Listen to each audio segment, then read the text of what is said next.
Hi, how you doing? My name is Paul Turner. I am what is known as a master NLP practitioner. We like these wizardy titles that we give ourselves, right? So I am kind of putting myself out there at the minute, working with clients and stuff. And I've been trying to think, how could I do a video to explain what to expect in like an NLP session, or what NLP is and kind of what it does and stuff.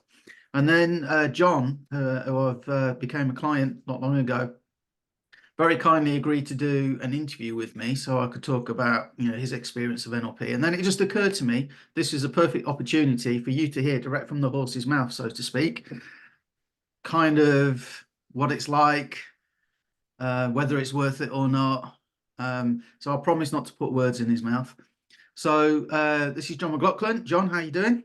Oh, very well, thank you, Paul. Thank Well, you. there's a good start. Interview. So, do you want to tell people a bit about yourself to start with, so they know your background? You've done some great stuff, haven't you? So, it's people that are successful go for NLP. It's not just like someone who's like particularly struggling or something at the minute. So, do you want to go ahead and Yeah, I suppose my story will be very similar to maybe a lot of people. Maybe a lot of people watching this will be able to maybe resonate in that.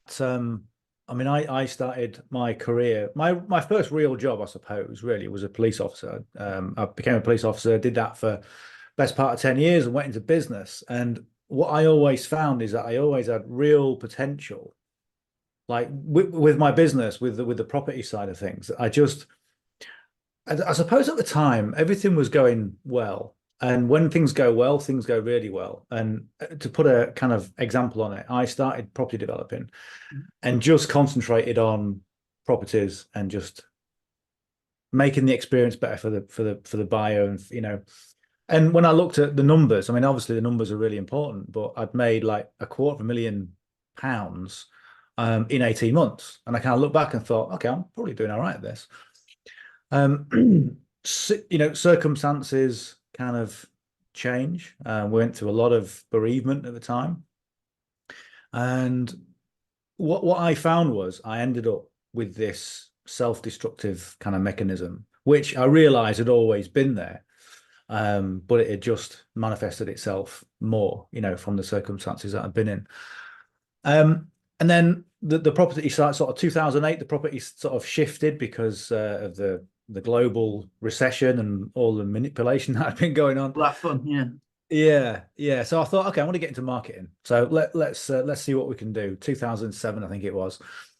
In fact, I'd been into marketing before, but I thought I'd give it a go. So I sold a house. I took a year off.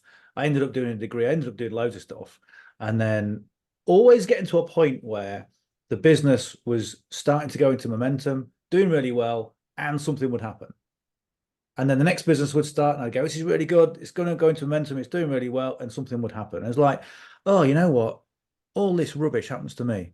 It's always me. There's always something happens. And you look back and you go, hang on a minute. What's the one area of commonality? Who's It's always there? me.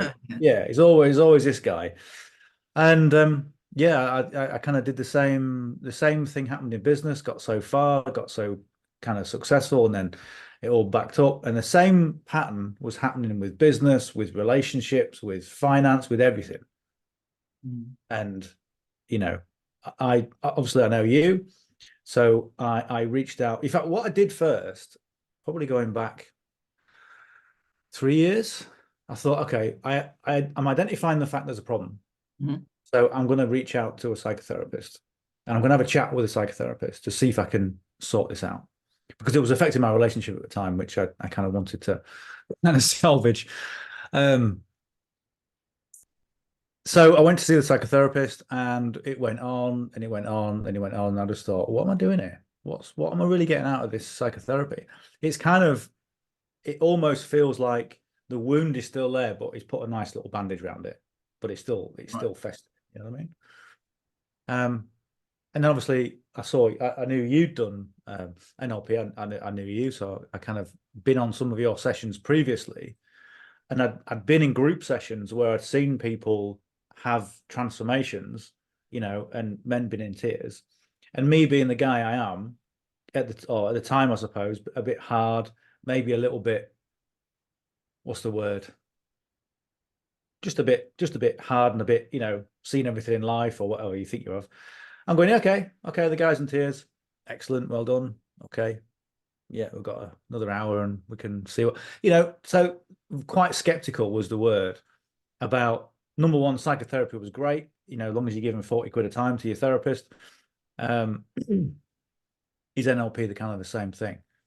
And then circumstances got to a point where I went, Paul, let me just sort this out once and for all, for Christ's sake. It doesn't matter what I do, I just seem to destroy it. So where did you first hear about NLP then? How many years ago was that? As in Neuro-Linguistic Programming, if you don't know that, guys.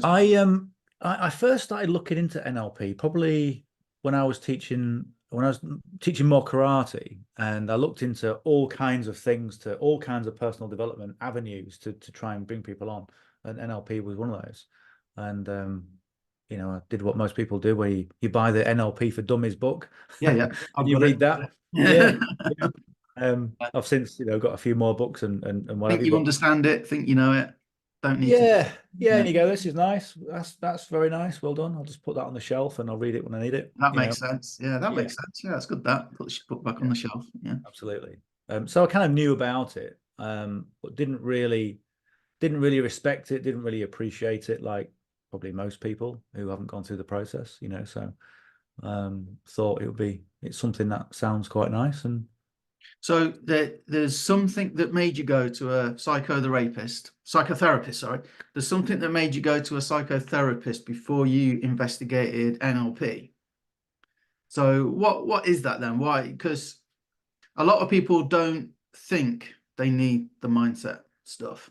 And when you thought, well, okay, I want to sort out some stuff, I'm just curious to know, and you can talk negatively about NLP if you want, whatever. That's not what this is about, but I'm just curious. Why would you go to psychotherapy then over NLP?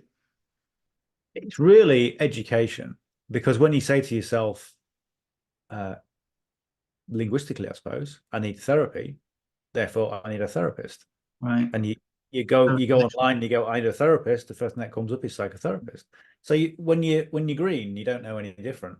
No, absolutely. I need therapy, So did you know what to expect from an NLP session then before we had that first call? First call, by the way, complimentary, guys. So if you're watching this and you're thinking, you know, I could probably do some of this, I don't help people unless I know I can help them. So first call has to be free to make sure you're comfortable with me, and I can help you. And it's not all like therapy. I don't like the word therapy, because NLP practitioners aren't really therapists, as it were. They just help you change. Well, we'll talk about that at the end. I don't want to put words in John's mouth. So did you know what to expect, John? Not really, no. I know a lot of people have had, some good results with NLP, and obviously you were there, and we worked together quite closely. And it was like a case of, okay, let me just reach out to Paul and see what I can do. In fact, the circumstances with this, I wanted to get some therapy. So I organized a session with a therapist.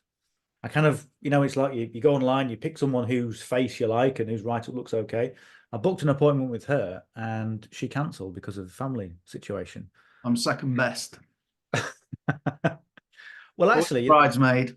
it was one of those situations really where, again, it didn't really occur to me that NLP was what I needed. I thought I needed therapy, Yeah. And so the circumstances were such where she cancelled, I reached out to you, and then we had our first session.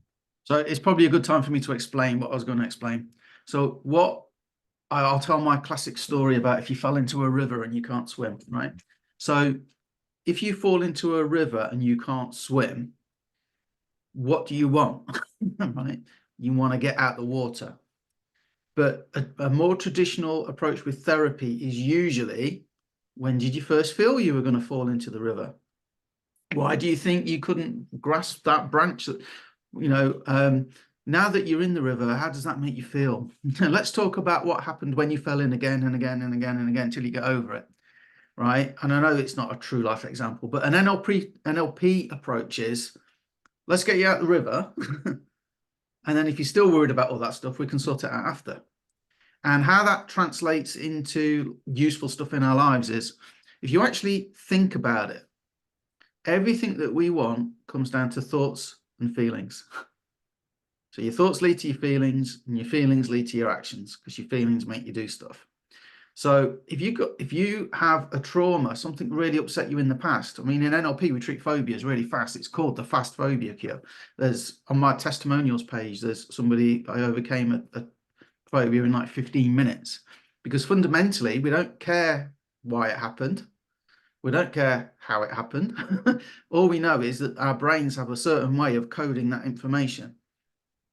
And Sarah won't mind me saying it's out there. She had a fear of clowns, right? Because when she was young, they went to the circus. A clown came and grabbed her mum to pull her out into the circus, right? To throw a bucket of confetti over her or whatever that you meant to think is water. But as a young girl, you got a clown taking your mother away, just like grabbing her and pulling her out. So that created that fear of clowns, right? So we she understood it, and it's not a problem. You don't generally go through life seeing clowns that often, do you? Unless you're a politician, maybe, I don't know. But you don't often see that many clowns until you got kids yourself, and they come running out of school one day. Mummy, but they gave us free tickets to the circus. Can we go tonight? Can we go tonight? And then when you're breaking out into a sweat on the school playing ground, trying to explain to your kids that, no, you can't take them to the circus, then that's not so good, is it? Okay. So fundamentally, all we needed to do is change the way Sarah's brain thinks about that. And that can be done with NLP. So your experience of NLP then, John, let's compare it then to the therapy. What would you say the main differences are? One of the things I found with therapy is, as a guy, right? I mean, my first therapy session was with a guy who it was an ex-army guy. I thought that'd be the great sort of person to have, somebody who's, quite authoritative. And as a guy, you've got to be completely honest with yourself, and you've got to be completely honest in the sessions. And I put my hands up and go, I was being as honest as I can, okay, within the guise or within the boundaries of the fact that my defenses were still up. Yeah. Okay, so it takes such a long time. So it's such a long process. So psychotherapy. And I remember sitting there thinking, what the hell am I doing here? What am I actually getting out of this, talking about this? I know what's happened in my life. I don't need to know the how. I need to know, I don't need to know the why or what's happened. I need to know how to get out of it, And what I found with that was, it was like, oh, this is just so slow. I'm going to be here for years. When people say they've been in therapy for years, Yeah. there's a reason for that. Yeah. Okay. It's because most of it's ineffective. And I'll say that quite honestly. And the difference I found with NLP was the techniques. So it was like, put your hand out. What? Okay. Put your hand out. Okay. Put the other hand out. Okay. And then we went through the whole process. I didn't know what the hell I was doing. And then suddenly it was like somebody had waved a magic wand. It was a profound, the number of different profound experiences I've had with NLP, which I didn't expect at all. And I will say that in all honesty, because I know a lot of people who do interviews. Or the other thing I looked at as well was I going through an emotional response? Because I was quite emotionally charged on it, because we were talking about a lot of things, was it a response to my emotions? And I'll say no, it wasn't, because I can remember everything that went on. The shift took effect almost straight away. And the guys that I looked at in your group session who were in tears, guess who was in tears? Can I just say, right, NLP doesn't necessarily make you cry. So there's two things that came out of this. John talked about being honest. One of the really good things that I love about NLP, I could have cured Sarah's phobia of clowns without knowing it was about clowns. We don't need to know what we call the content. We don't need to know the what. All we know is, well, you got this problem. Tell me if you think about it now, what's happening? Well, let's change how you're thinking about it, and then you'll come out the other end different. And I could have done that with that exercise we did, John. I don't necessarily need to know the content. Now, most clients, obviously, they're happy to tell you, but if you are, watching this thinking, well, I don't want to share this, I don't want to share that, but I'd really like to get it sorted, speak to me, because we can most likely do it without me knowing what it is, if that is a concern. And on the crying front, right? So we call it a release of energy, right? That's what we say. So you walk around sometimes for years. You know, I got people walking around for years with a problem, right? And then all of a sudden it's gone in like literally minutes. It might, now we might talk for half an hour, might we, John? Where we might talk for half an hour, and then suddenly I go, that's it. That's the thing I'm looking for. It's like a bit like being a detective or being an archaeologist or something. We dig around for 30 minutes, 40 minutes, and all of a sudden, that's what it is. And then actually the profound bit takes probably 5 minutes. It's just getting to the heart of it, right? So when you've been carrying around this thing for years and years and years, and all of a sudden in 5 minutes it goes. I've had grown men, a common one is yawning. I get a lot of yawns, right? I get some crying, I get shivering, just like not like terribly ill or whatever. Get some people shiver, some people sweat, you know. But it doesn't necessarily, I don't want you to think it's like crying is in a mess, is it, John? It's like a release. No, Yeah, no, it's not like nothing to be worried about. No, it's just yeah. It's not that sort of crying where it's like, oh my God, you know, it's just like it's gone, release sort of crying. If you cry, I just want to make that clear because I'm a nice guy. I think I try not to make my clients cry. So the other sort of comparison I would give as well is that when you're doing psychotherapy, they're talking to your conscious mind. They're talking to you, and eventually you'll keep banging on that subconscious brain. So eventually it might at some point start listening and start aligning. And what I found with NLP is it talks to your subconscious straight away without you realizing. So some of the things we do are ridiculous, aren't they? yeah. But the subconscious understands it that way. Yeah, it really does. Yeah. So did it meet your expectations then when we started doing some sessions? Yes. Oh God, yeah. I mean, I didn't know what to expect. Yeah, I mean it's changed. One thing I said, I did a video afterwards. I did a video a few days later just to say that the whole process wasn't transformational. It was completely profound. You know, what I actually went through and the realization of why I was doing some of the things that I was doing as well, which speaks direct to your subconscious mind, you know. And what I found is that, yes, it does take some time for that to kind of manifest itself, really, to kind of solidify it. So you go over, because we went through quite a lot of therapy, not NLP, I call it therapy, at one time. So there was a lot to process. So I'm constantly processing it, and but the difference is, some people do therapy and they say it's, it's like 10 years of psychotherapy. This is probably, I did probably 8 months last time, and within one session, it was like, that's the whole load of psychotherapy, in one go, in terms of effectiveness. So in terms of the blocks to your success, things that were blocking you, we don't need to tell people what they are, but things that were blocking you, would you say they're now resolved?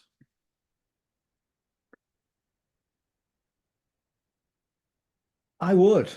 Yeah, I would, because the door has been opened, and what it's a case of doing now is that, a lot of people go through life being unconsciously unaware. They're not even aware of what they're doing.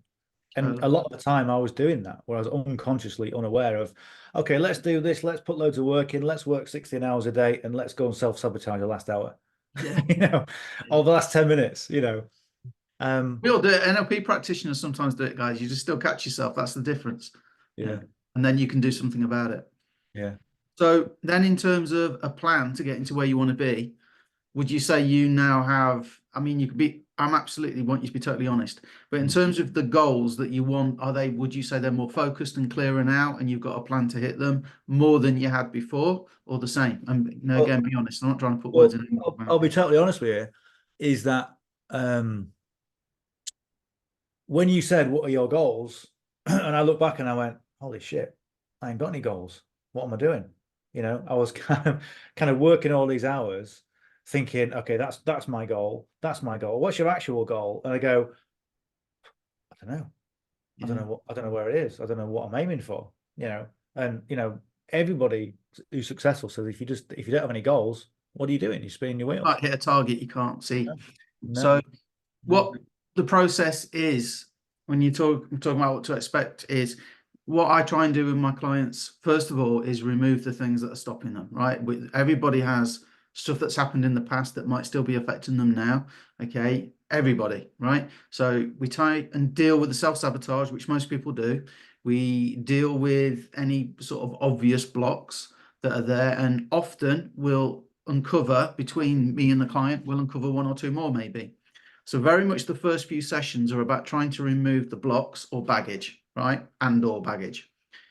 Then we kind of go into, okay, understand a bit about yourself. When we look at something called meta programs, don't we? So you understand how your personal brain does things. And we look at particularly like your motivations, your inner motivations and your values.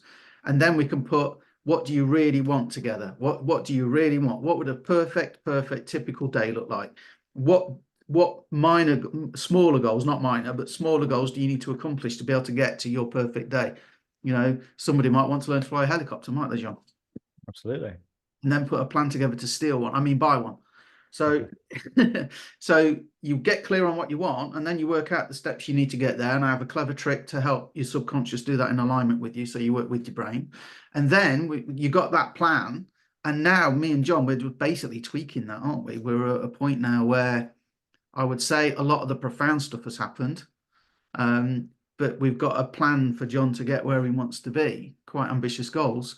Like yesterday, we talked about schedules and things like that, and how NLP, we have a certain way of doing things sequenced in bite-sized chunks and things like that. And it's not necessarily the hours that you work. No. So, and that came out of that, you know, chat that we had yesterday. So that's kind of what I wanted to kind of put over it. I mean, really, John, we talk, don't we? And I ask you to think of pictures and things. It's not all touchy-feely, is it? It's No, I found the whole process very logical, very yeah, sort of logical step by step. You know, it's almost things like where a psychotherapist will try and get into your emotions and bring your emotions out. You know, and I remember speaking to my psychotherapist years ago, and he was saying, "Oh yeah, I have people running around the garden screaming and yelling." I was like, "Oh, okay, I'm gonna do okay. that." Well, each to their own. You know, yeah. But with the NLP, what I found was it's just very technique orientated. So you don't know what you're doing, like the things up, but putting your hands out, put your hand out. Oh, okay, okay, what's going to happen? And then it happens within you. Yeah. All you do is give the instructions, and then suddenly it's like, oh my God, that's just happened. What happened there? What happened there, Paul?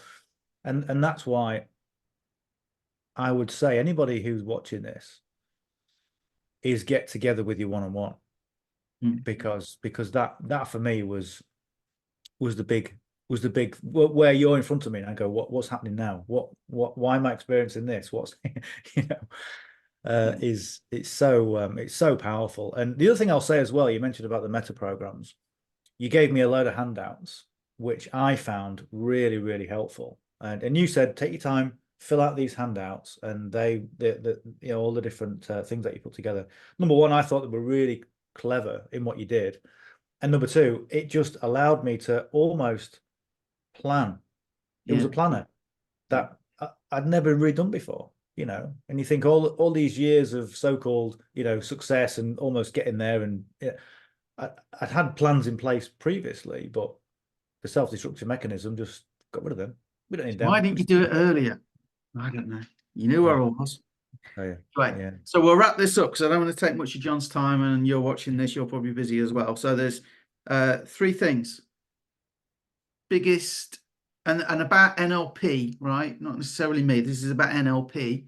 And I didn't invent NLP, people. So I can be on here and I can speak all day about how fantastic it is because it changed my life, it's changed in John's life, it's changed other clients' life, because I didn't invent it, right? So you hear me big it up all the time. You know, I'm not bigging myself up, I'm bigging NLP up. So in terms of NLP, John, biggest insight that you've had, would you say? Certain realizations about my personality, and certain realizations that didn't really know one side knew the other, you know. So and also kind of what really is holding you back. Okay. And when you can take it from a logical standpoint, it makes a whole difference. Awesome. I love it. And then the biggest change that's in you, the biggest change you've seen in you then? Focus, really. Focus. Focus on it. My one of my biggest problems was focusing on the past Right. and going, oh my God, look at the person I used to be, look how much I used to be worth, blah blah bollocks, which is really what it is. You know, look towards the, sorry for anyone's language, but my language, but just look to the future and manifest that instead of, you know, thinking about what you used to be, because it serves no purpose. So Awesome. I love both of those. So I think that was everything, unless there's anything you want to add. no, I mean, all I would say is, if you're watching this and if you're slightly skeptical about NLP, don't be, because that could be something that's holding you back. You know, just do what I did and just have the faith to reach out and make it happen for yourself, because you can. You know, we're doing things right now where, you know, I had a list of things that I wanted to achieve. I was like, yeah, okay, that'd be nice. Yeah, that'd be nice. That'd be good. Okay, that'd be nice in the future.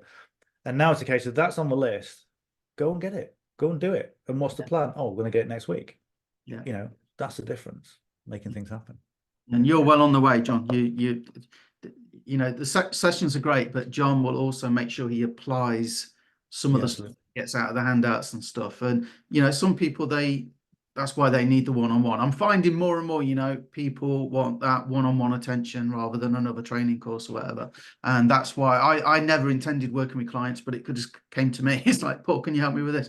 People seeing the changes in my life, and then with some of the people that I've worked with, and then people are coming to me. So, right. So listen, around this video, there will probably be a link to my book. I wrote a book because I wanted to get this information in the hands of people. At the time of this video, it's a digital version. It's only $7. It's actually in the process of probably going on Amazon. So it might cost more if it's a proper book, but is a proper book, but as an ebook, I wanted to make it really affordable, $7. That's like your first step if you just like, sounds good, but I don't want to do anything else. 5-day transformation course is the next thing, right? Where I've been doing this now, what, 7 years? I've spent hours and hours and hours on training courses. I've spent thousands and thousands and thousands of dollars into this stuff, getting like rare, you know, some like even cassette tapes, you know, stuff like the Jedi manuscripts or whatever they're called. Was it the Jedi? Yeah. So I've got all of that, and I've distilled kind of the most important things into just 5 days. A lot of people, they teach this stuff and they go, here's this anchor technique and here's this swish pattern technique and here's the technique. And people that pay for those courses, they get it and they're like, oh, I don't know what that is. Oh, that's overwhelming. So what I've done is just 5 days, morning, afternoon session, right? First 2 days are all about removing blocks. Wednesday, we pivot to what you want. Thursday, I teach you how to install new behaviors and ways of doing things to get that. And then on the last day is like a toolkit. You might not need to use it all, but chances are from your journey from where you are to where you want to be, stuff will come up. And it would be nice to be able to be confident anytime you wanted to be confident, or get rid of a negative feeling anytime. So I'll give you a toolkit to do those sort of things like focus, motivation, drive, and all that. So I'll give you a toolkit to do all those. So you got a book, you got a course. Problem with a book and a course, they're not interactive. They're not working on your unique thing. Somebody asked me the other day, well, would it be better if I went and learned on a course, right, to be an NLP practitioner? Problem with that, I was part of a group of 13, and when the instructor would demo a strategy, right, he picked me for one of them and I did it, and I had a profound change, like John had a profound change with some of the stuff I've done. The other 12 didn't. They saw me have a profound change. They never experienced it because there's only so many hours in a day, and he's got to teach the whole class and stuff. So I said to them, well, why are you doing it? Well, I want to achieve this and achieve that and achieve that. That's where one-on-one comes in. And one-on-one is obviously the most powerful. Yes, it is a bigger investment, but I guess I'll ask John, do you feel the investment is worth it? Oh, undoubtedly. I mean, you can come back in 5 years and I'll say, you know, I'll tell you what's happened. In fact, we'll do that. We'll agree on that now. Yeah, we'll agree on that now. 5 years, and I'll show you my life. You know, it's the thing is, you've only got one life, haven't you? And you can either live it in hope, thinking it would be nice one day if, but it's never going to happen, or just go and bloody make it happen. Yeah. You know, yeah. When I did my NLP course, I did it. My wife actually insisted, because I'd been into NLP in books, right? And she actually insisted. I was going through a bad time, right? And we couldn't afford it. And my wife actually kind of insisted we made it happen. And this isn't an income claim. This isn't a guarantee. This isn't, you know, this isn't meant to be anything. All I can tell you is within 4 months of finishing the course, me and a business partner made $124,000 in 4 months. In an online business, I made over $500,000, right? And that isn't like NLP is definitely going to do that for you, because I don't predict future. And sometimes people might have a goal of doing that at the start, and that goal can change when they get clear on their values and what they want to do. But my investment that I couldn't afford at the time has paid off hundreds of times over. My tutor on the first day asked everybody what they wanted, and everybody else I was the only guy there, I guess. I don't know if that's part of it, but all the others were, well, I want to help my clients and I want to help my patients, and I'm here because I want, I want to do good in the world, and I'm a acupuncturist, and I want, blah blah. Well, I want to sort my business out because my business is failing, and so I was quite, for me, yeah. And he goes, oh, he said, don't worry, you'll double your turnover. And he lied. It's paid off literally hundreds of times. So it was like tripled it in like within the year that my course was. Yeah. So again, not an income claim, but isn't it funny, John, when you're focused and you know what you're doing and you've got a plan to do it, and when the hurdles come up, you can get over them because it's just how you think or feel.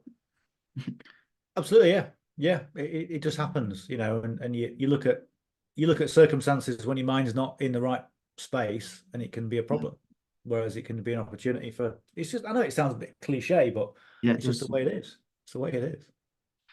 Yeah. Right. So thanks very much, John. I really appreciate your time. You're very welcome. Thank you. We'll call it a day there. And if you're interested in the options available, it starts as cheap as $7. I can't really make it a lot. Well, I suppose I could give it away, but that $7 just helps pay for hosting and stuff like that. So you got a book, you got a course. If you're really serious about making changes like John, reach out to me. First session is always a taster session to see if I can help you and if you want me to help you. So, all right, thanks again, John. You're welcome. Thanks, Paul. Let's get back to work, huh?